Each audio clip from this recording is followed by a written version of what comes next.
ഓം നമോ ഭഗവതീ വാസുദേവായ.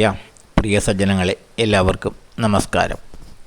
സത്സംഗവേദിയിൽ നമ്മൾ ശ്രീമദ് ഭഗവത്ഗീതയിലെ 10-ാം അധ്യായമായ വിഭൂതി യോഗത്തിലെ 29 ശ്ലോകങ്ങളാണ് പൂർത്തിയാക്കിയത്. ഇന്ന് നമുക്ക് 30-ാമത്തെ ശ്ലോകം നോക്കാം. പ്രഹ്ലാദശ്ചാസ്മി ദൈത്യാനാം കാലഃ കലയതാമഹം മൃഗാണാം ച മൃഗേന്ദ്രോഹം വൈനതേയശ്ച പക്ഷിണാം. അഹം ഞാൻ ദൈത്യാനാം ദൈത്യന്മാരിൽ വച്ച് അഥവാ അസുരന്മാരിൽ വച്ച് പ്രഹ്ലാദശ്ച പ്രഹ്ലാദനാകുന്നു. കലയതാം കീഴ്പ്പെടുത്തുവാൻ കഴിയുന്നവയിൽ കാലഹ കാലവും അസ്മി ഞാനാകുന്നു.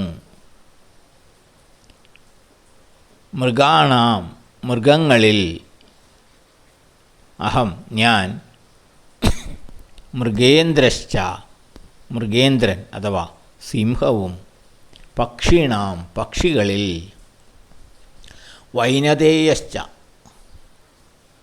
വിനതയുടെ പുത്രൻ അതായത് ഗരുഡനും ആകുന്നു.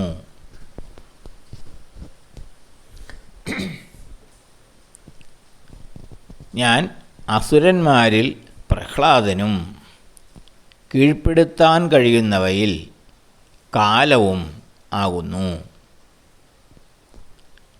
മൃഗങ്ങളിൽ സിംഹവും പക്ഷികളിൽ ഗരുഡനും ഞാനാകുന്നു.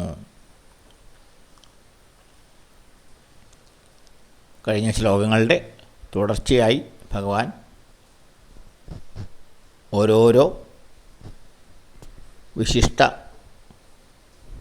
വസ്തുക്കളിലും താൻ തന്നെ ആണ് നിറഞ്ഞു നിൽക്കുന്നത് എന്നിങ്ങനെ തുടർച്ചയായി പറഞ്ഞുകൊണ്ടിരിക്കുകയാണ്. അതിൻ്റെ തുടർച്ചയാണിത്. അസുരന്മാർ പൊതുവെ ഈശ്വരവിരോധികളും അധർമ്മികളുമായിരിക്കും. എന്നാൽ പ്രഹ്ലാദൻ അസുരകുലത്തിൽ ജനിച്ചവനാണെങ്കിലും ധർമ്മിഷ്ഠനും ഈശ്വരഭക്തനുമായിരുന്നു. അതുപോലെ ഭൗതിക പ്രപഞ്ചത്തിൽ എന്തിനേയും കീഴ്പ്പെടുത്തുവാനും മാറ്റിമറിക്കുവാനും കഴിവുള്ളത് കാലത്തിനാണ്. കാലത്തിന് മാച്ചു കളയാൻ പറ്റാത്തതായി ഒന്നുമില്ല. അതുകൊണ്ടാണ് ഈശ്വരൻ കാലസ്വരൂപനാണ് എന്ന് പറയുന്നത്. മൃഗങ്ങളിൽ വച്ച് കരുത്തും പ്രൗഢിയുമുള്ളത് സിംഹത്തിനാണ്. അതുകൊണ്ടാണ് അത് മൃഗരാജൻ എന്ന് പറയുന്നത്. അതുപോലെ പക്ഷികളിൽ വച്ച് ഏറ്റവും ശ്രേഷ്ഠനാണ് ഗരുഡൻ. ഭഗവാൻ മഹാവിഷ്ണുവിൻ്റെ വാഹനമാണ് ഗരുഡൻ.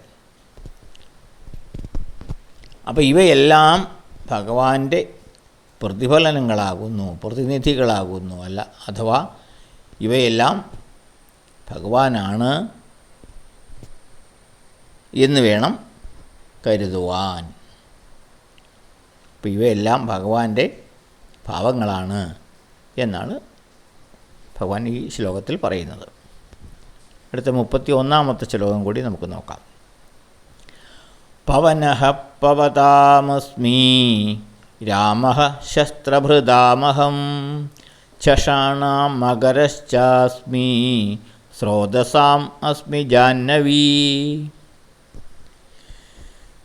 അഹം ഞാൻ പവതാം വേഗത്തിൽ സഞ്ചരിക്കുന്നവയിൽ പവനഃ പവനൻ അഥവാ വായുവാകുന്നു. ശസ്ത്രഭൃതാം ശസ്ത്രധാരികളിൽ അഥവാ ആയുധധാരികളിൽ രാമഃ പരശുരാമനാകുന്നു. ചഷാണാം മത്സ്യങ്ങളിൽ മകരഃ മകരമത്സ്യം അസ്മി ഞാനാകുന്നു. സ്രോതസാം സ്രോതസ്സുകളിൽ അഥവാ നദികളിൽ ജാഹ്നവീജ ഞാൻ ജാഹ്നവിയാകുന്നു അഥവാ ഗംഗയാകുന്നു.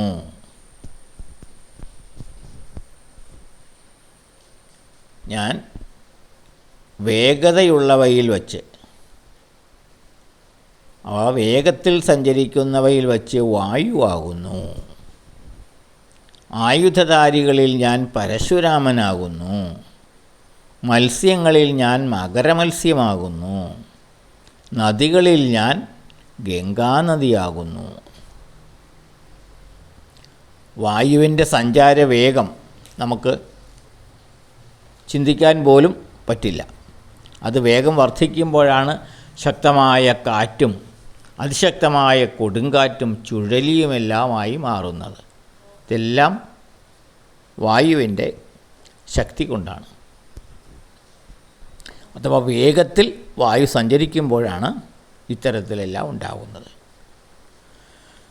അപ്പോൾ പവതാം എന്ന വാക്കിന് വേഗത്തിൽ സഞ്ചരിക്കുന്ന എന്നും അർത്ഥമുണ്ട്. അതുപോലെ പവിത്രീകരിക്കുക എന്നുള്ള ഒരർത്ഥം കൂടിയുണ്ട്. അതായത് ശുദ്ധീകരിക്കുക.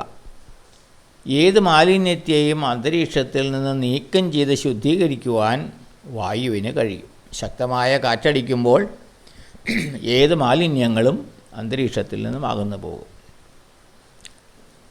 അതുപോലെ ആയുധമേന്തിയവരിൽ ഏറ്റവും ശക്തൻ പരശുരാമനാണ് എന്ന് പറയുന്നു. അതുപോലെ മത്സ്യങ്ങളിൽ ഏറ്റവും വലിപ്പമുള്ളത് മകരമത്സ്യമാണ്. ഭഗവാൻ മത്സ്യാവതാരം എടുത്തപ്പോൾ മകരമത്സ്യമായാണ് അവതരിച്ചത്. അതുപോലെ നദികളിൽ വെച്ച് ഏറ്റവും ശ്രേഷ്ഠമായത് ഗംഗാനദിയാണ്. ദേവലോകത്തു നിന്നും ഭൂമിയിൽ പതിച്ച നദിയാണ് ഗംഗ. ഇങ്ങനെ ഈ വിശിഷ്ടമായവയെല്ലാം എൻ്റെ പ്രതിബിംബങ്ങളാകുന്നു എന്ന് ഭഗവാൻ ഈ ശ്ലോകത്തിലും പറയുന്നു. അങ്ങനെ ഈ പ്രപഞ്ചത്തിലുള്ള സകലതും താൻ തന്നെ എന്നുള്ളത് ഉറപ്പിക്കുകയാണ് ഭഗവാൻ. ഓരോരോ വിശിഷ്ട വസ്തുക്കളെ പേരെടുത്ത് പറഞ്ഞ് ഈ ശ്ലോകങ്ങളിലൂടെ അർജുനനെ ബോധ്യപ്പെടുത്തുകയാണ് ഭഗവാൻ ചെയ്യുന്നത്. അപ്പോൾ അടുത്ത ശ്ലോകം നമുക്ക് അടുത്ത ദിവസം നോക്കാം. എല്ലാവർക്കും നന്ദി, നമസ്കാരം. ഓം നമോ ഭഗവതേ വാസുദേവായ.